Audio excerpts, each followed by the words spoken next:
是你自己走，还是我让古地剑送你走？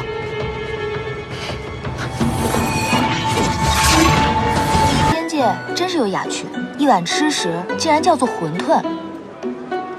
我瞅着馄饨跟我这肚子是十分的有缘分。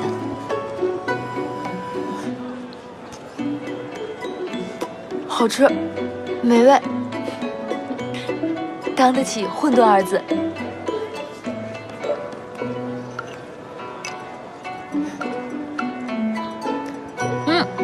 我抓住你了，你擅吃本主神，按照神界律法，该如何处置你？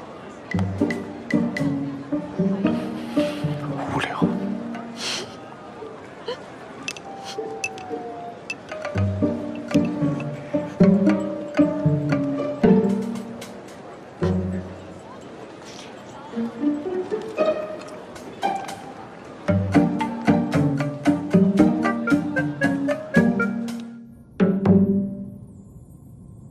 小殿下，雪莹大摇大摆地闯进了长元殿，我拦都拦不住。他不怕白绝罚他了？哦，我来就是想告诉你另一桩传闻的，白绝收雪莹为徒的消息，早就传遍整个神界了。不可能，是真的。雪莹还说这是白绝神尊亲自同意的。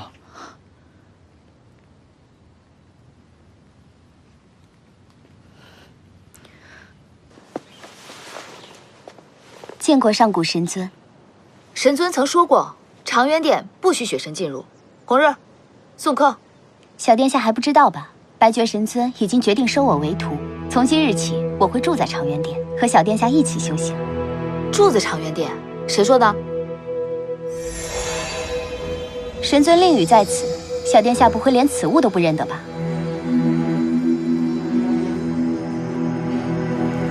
我不信，除非他亲口跟我说。神尊收谁为徒，与你有何干系？小殿下不理政务，却要操着长元殿的闲心，未免也太本末倒置了吧？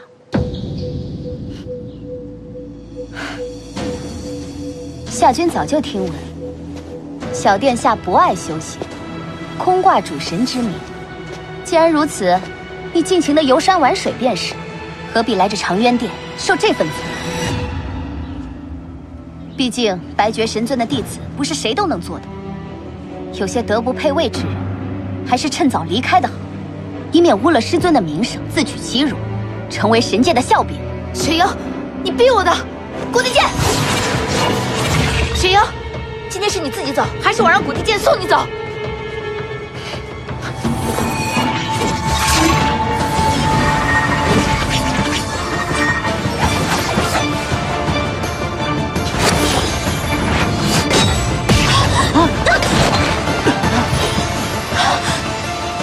没想到小殿下发起火来，竟有如此高深的神力。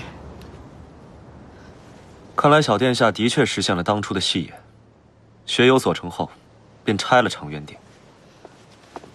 雪莹见过神尊。白绝，你给我解释清楚。上古，从今往后，你与雪莹一同修行。神界那么多人，你为何偏偏收他为徒？水凝珠，神尊，雪莹方才是一时气愤，才冒犯了小殿下。雪神，若是你能换个花样，说不定神尊还能高看你一些。今日之事，下不为例。